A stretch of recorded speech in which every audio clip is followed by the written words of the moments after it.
black and white. It's pink and blue! And available at Australian Geographic.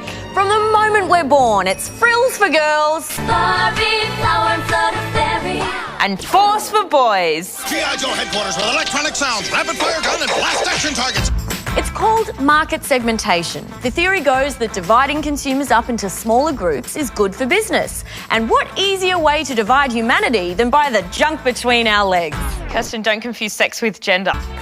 And what easier way to divide humanity than by the totally valid personal self-identification as male or female? It's actually a gender spectrum. And all things in between. But we actually don't want to get into all that. We just want to know who's really paying for gendered marketing. Is it me? It's me, isn't it? You know, it hasn't always been this way. In fact, it used to be the other way round. Pink, being a more decided and stronger colour, is more suitable for the boy, while blue, which is more delicate and dainty, is prettier for the gal. By the early 1970s, the split between boys' toys and girls' toys seemed to be eroding. Today, that's all changed. The companies who make these try to trick the girls into buying the pink stuff instead of stuff that boys want to buy, right? That's right, cute YouTube kid. They worked out that by segmenting the market into narrow demographic groups, they can sell more versions of the same toy. That's why Lego ads used to look like this. Build hotels, animals, people, boats, skyscrapers, and more. But now look like this. New Lego Friends. I just finished decorating my house. Time to chill with the girls. At the beauty shop, Emma is styled and ready to go. That move tripled the number of girls using Lego and scored the company a 25% increase in global revenue. But market segmentation isn't just for kids. By making two versions of otherwise identical products, Celebrity Slim can sell many more slim shapes. And Hairdresser's Formula can sell more hair pills. And Gillette can sell more razors. And Cotties can try to sell more cordial and fail.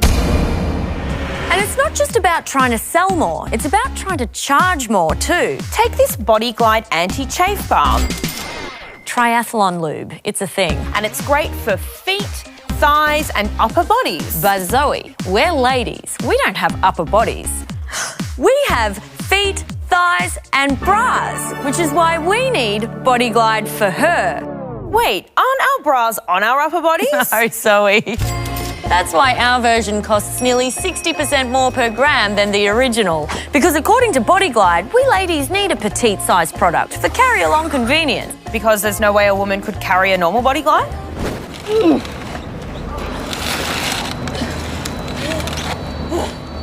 And you don't have to be a lube-using triathlete to feel the rub of gender marketing. It comes with everything, from shaving cream and depilatory cream to styling powder and eye gel. And we might not even realise it's happening. Because we only look at our section of the store. And ignore anything that's not obviously for us. And it's not just colour. Companies also use shape, texture, packaging, logos, verbiage, graphics, sound and names to define the gender of a brand. lighter colours, smoother edges, floral motifs, softer lines. They're for ladies. Whereas darker colours, harder lines, squarer shapes and sciencey type pictures mean it's for men.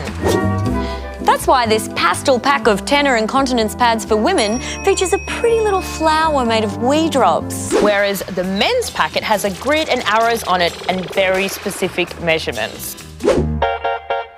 Ah, guy in the 7mm, I see. Nice. Now, market segmentation can backfire. Gender contamination is where a product is so strongly associated with one gender, the other gender refuses to buy it. Why don't they just call it the cooties effect? Because we're grown-ups.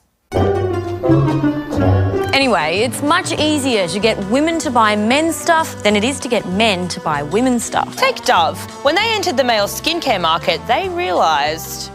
The name Dove lacks macho mystique, especially when rendered in slender italics and accentuated with a stylised bird logo.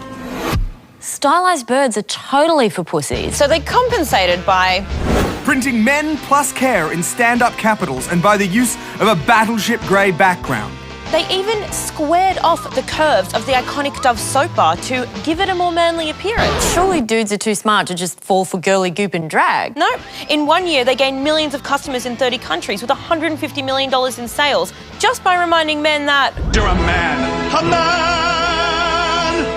And Dove aren't the only ones. For men! For men! For men! For men! For him! Men! You'll also see products with really stupid man names to help encourage men to splash their man cash. Broga! Brogat! Brotox! Guyliner! No! You can't buy candles! You need mandals! In meat and potato, gunpowder, campfire smoke, and stripper's mouth. But don't worry, guys, you're not the only ones being patronised. A couple of years ago, Fujitsu launched a computer for women.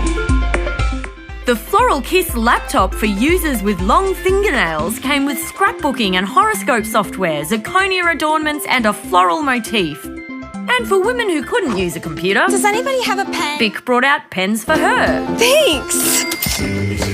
And today we have Bergen Bread for women's well-being.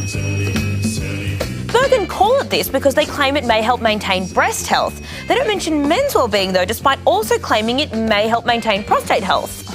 Yeah, but no one wants to think about prostates when they're having a sandwich. Look, can't we just stop all this dividing people? Unilever found a way to bring the genders together and shaft them both. To Unileverage us. Their French brand Signal White Now toothpaste started out for the whole family. But then they launched a glittery gold version for women and followed up with a mannish version for men because, they said, It will contribute to driving the market up. and it did, although slightly more for women. So that's all kind of depressing. But it's hard to be sad in this playpen. Don't worry if you don't live in a playpen though, there are some other things you can do. Ask yourself, am I buying this just because it says it's for my gender? It might be worth checking out the other half of the range. If you are willing to put up with grey packaging and straight lines, And don't need your shampoo bottle to reassure you that You're a man. A man! you could save a fortune.